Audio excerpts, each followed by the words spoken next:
There is no sword guard for the sword. There's the handle, there's no sword guard, and then it's a straight blade, not a curved blade. So different mechanics behind wielding the straight blade as opposed to the curved bladed sword.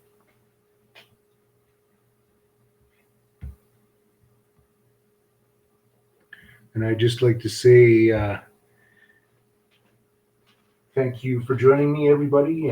Thank you for giving me about 36 followers so far on my Twitch channel. And I've rebranded. This is my third rebrand on YouTube. So eventually I'll probably build my numbers on that too. I'll just keep going at it. Just like this practice, 100 downward cuts. And eventually work up to more, hopefully more followers as well. So normally the Heidong Gumdo stance, let me just adjust the camera. And because I had a Baker's cyst and some knee injury, being very careful with my knees because I need to work. And the Heidong Gumdo horse stance isn't very amenable to health. So in Heidong Gumdo, we usually do things in fours. 1, 2, 3, 4, and feet are pigeon-toed in. It's like the Sanshin Dachi stance or Uchi Hachiji stance in karate with the knees brought inwards. But I am not going to do that, so I'm going to have the feet pigeon-toed out instead of pigeon-toed inwards. And just, it's still the horse stance to allow some buoyancy in my downward cuts.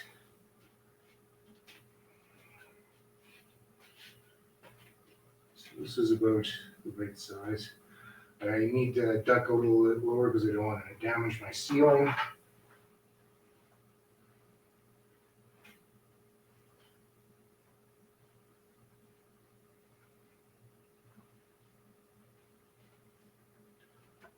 So I'm not taking a hammer grip. I'm using a proper sword. You see a lot of Hollywood movie stunts and they're doing this hammer grip thing.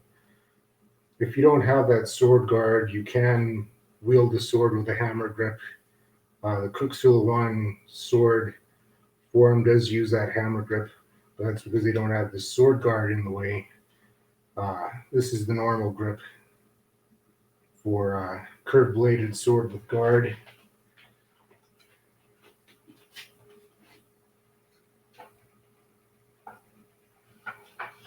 So I'm just going to adjust the camera so we can catch the downward cut properly.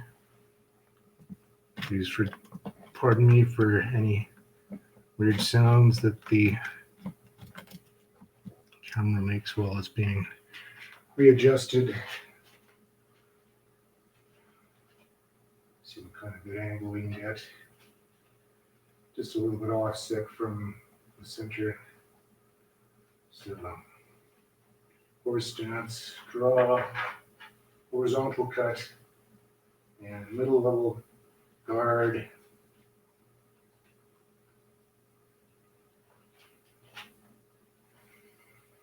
And it's with the sword, it's the gravity that's bringing the weight of the sword down, so you don't have to muscle it down.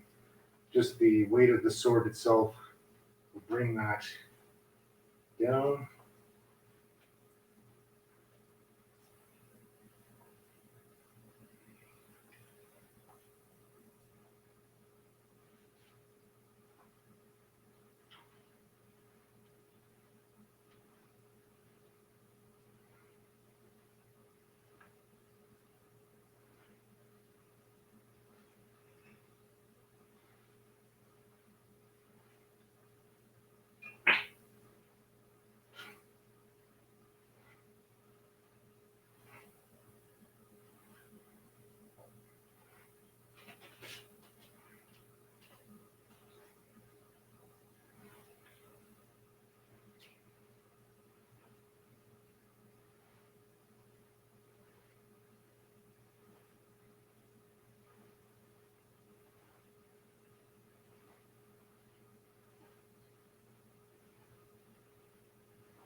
support the muscles. Put the brakes on at the end so I don't bounce the tip off the floor. 40.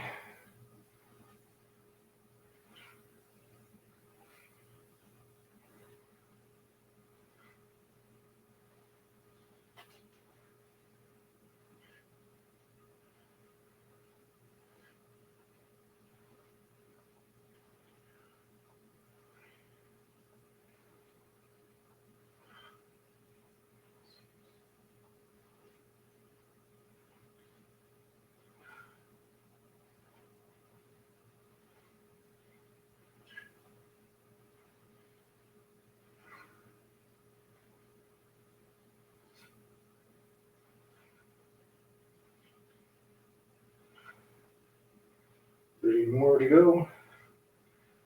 2, 3.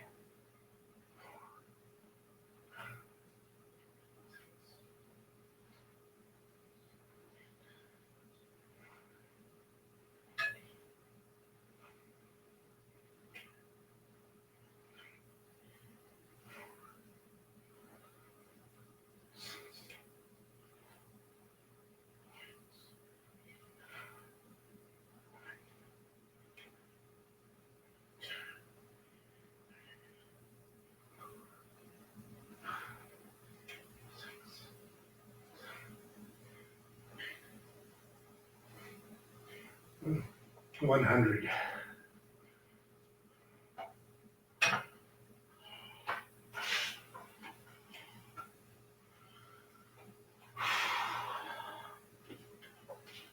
So that's 100 downward cuts.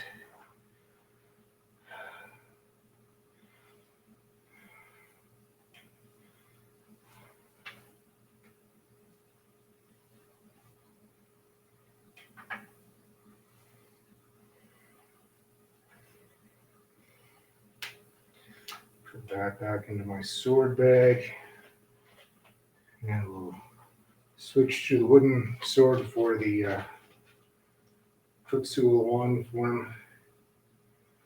Because that is generally a shorter sword than the regular sized katana, or in Korean we call it a gum.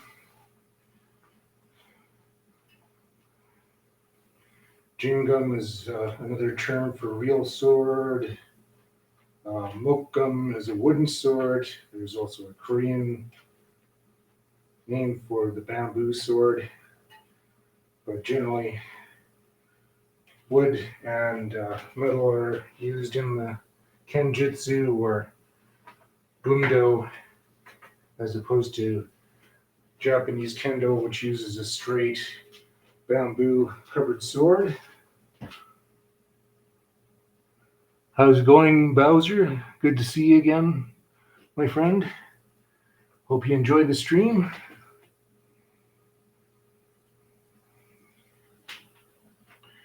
So that was 100 downward cuts. Shake your arms out, shake your legs. Next time I might go for 200, but increments of 100 anyway. And I've gotten before. It took me a while, but I've gotten to 1,000 when I was training in Heidong Gumdo. We built ourselves up to about 1,000. I think my instructor did 1,500 or something like that. So, but it is something that you have to build up to. You can't just go straight into that many. So now here's the Kutsuowan Jungum Hyung. Usually the straight-bladed Korean sword will have a sheath, but it will not have a sword guard, so it'll be much like this. This is a curved-bladed, shorter wooden sword, but the Jungum from Kutsuowan, straight blade, no sword guard, and the handle's about that size. So, Jungum Hyung. And usually we're gripping both the scabbard and the handle in the middle, so that when we do this initial spin 3 times, that the scabbard doesn't go flying off the sword. So 1, 2, 3, down, crouch, pull the scabbard, lay it off to the side, come up into Chingyun Bei or Chingyun, the middle level posture from here, feet together, downward cut. And in Kuksuo Wan, we don't focus all the way through because it's a straight blade. We stop right out there. So once more. 1, 2, 3, spin. Draw the sword, lay the scabbard off to the side, middle level posture, using a hammer grip, cut down, step forward, cut down, step back, cut to the side, spin, contour the non-bladed side of the sword to accommodate this rearward stab. From there, upward cut, from there, double cut, turn, cut upward, upper level, cut upper level, crouch, cut lower level, crouch, cutting at the leg. And here we do retraction, figure eight deflection, stepping forward, stab, posture, take that on the other side, stab, down from here, spin, chop, chop, spin, bring the blade down. We use the instep of the foot to push the sword up. So originally this was a cut to the side of yourself, but they've changed it so now it's a cut upwards, cutting someone from stem to stern almost. Boom. 1, 2, 3. Boom, boom.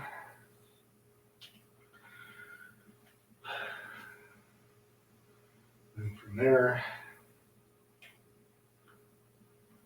do the mark of Zorro. So this is cutting the neck, cutting down the middle of the trunk, cutting the legs in one smooth move.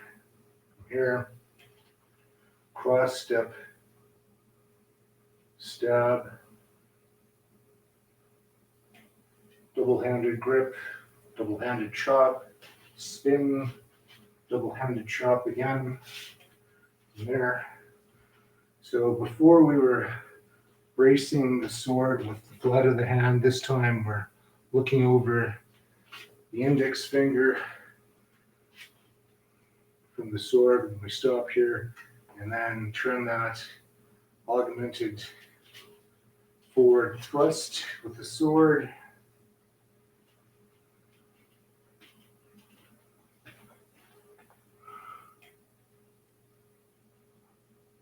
Sorry, no Mohit, I can't twerk, but thanks for joining us. Thanks for the comment. Thanks for showing up, Mohit. So the start of that again.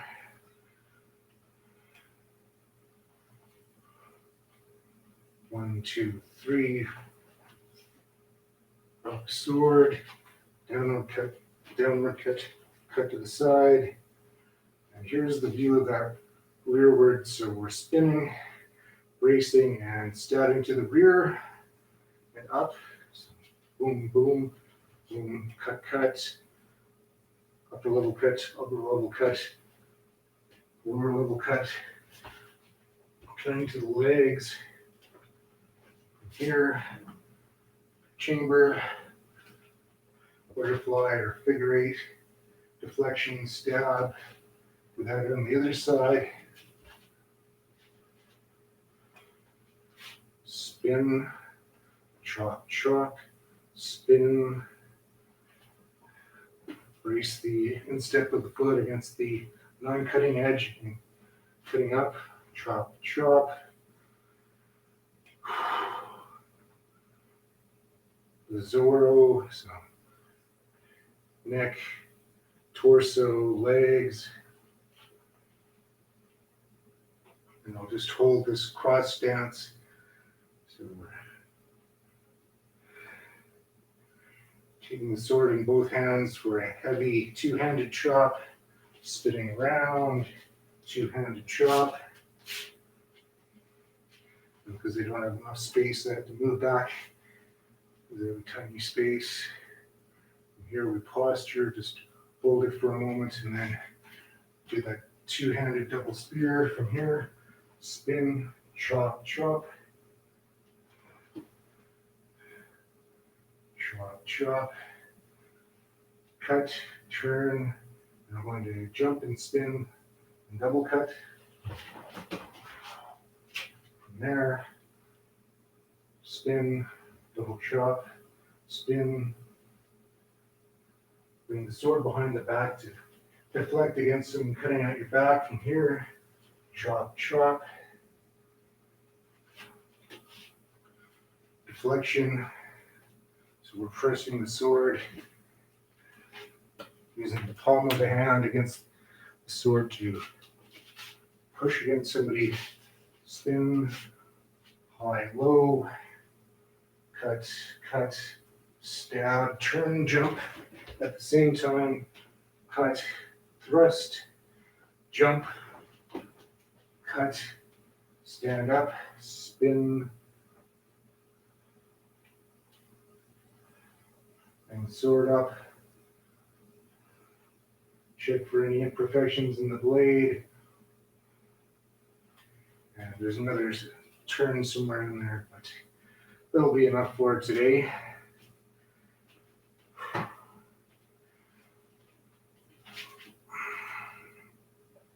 Thank you, everybody.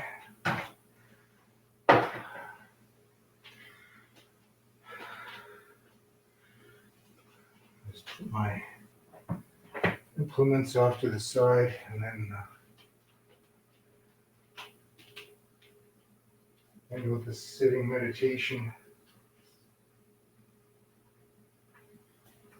As I said, I was sick yesterday, so I'm not going to overdo it today too much. Just end with a sitting meditation. Find our breath.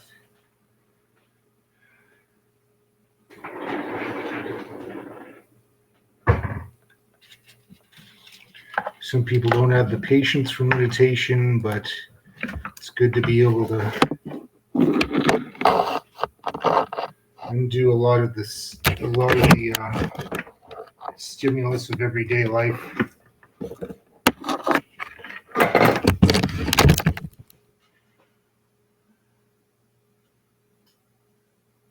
Clear your mind.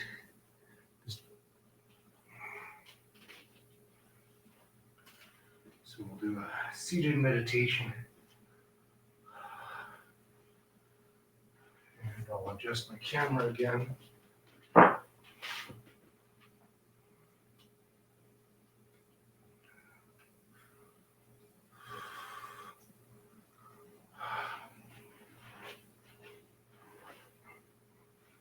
If you prefer to sit in a chair and meditate, that's completely fine. Some people find it's inaccessible to be rooting their sit bones on the ground, so we just find our breath here and do a closing seated meditation. Find your breath.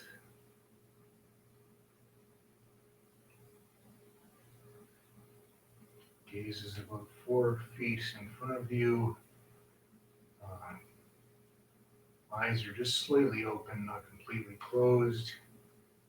In a sustainable sitting position where you're sitting down through your sit bones.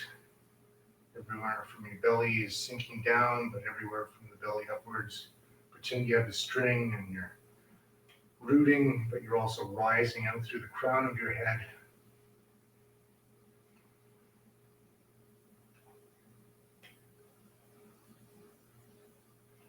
Have your hands on your lap or on your knees.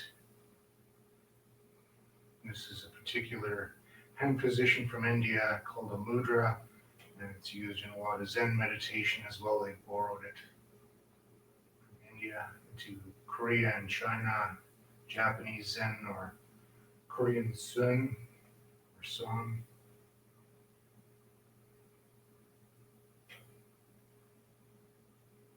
Any thoughts arise, just acknowledge them. Don't try and block them. Just let them come and let them go.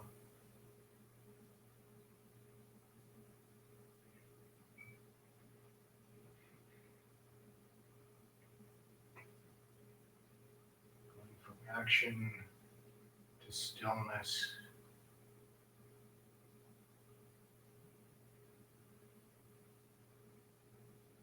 Finding that healthy balance, slowing the activity of the mind.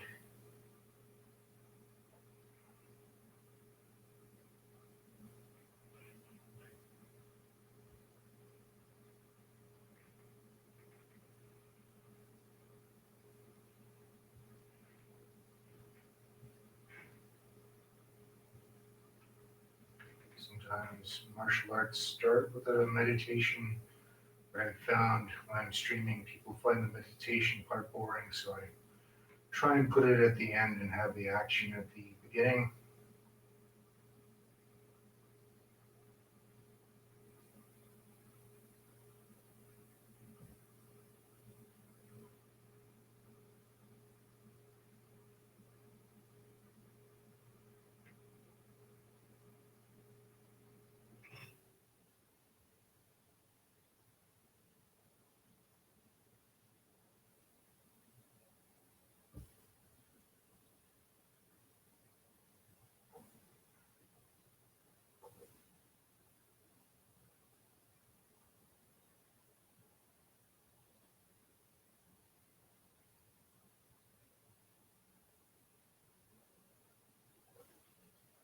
And while there is a place for meditation in motion, there is an equal place for meditation in stillness.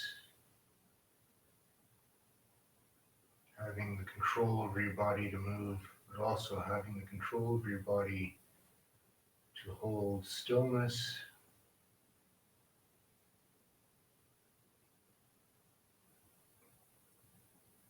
especially in this busy age of electronic stimuli.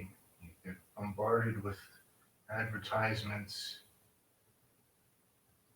and the visual stimuli and loud noises. It's good just to take a break from all that, let your body reset. Modern scientific studies have shown that prolonged meditation practice can lengthen the telomeres. That's a part of your DNA, so you're actually repairing your DNA by long periods of seated meditation, silent meditation.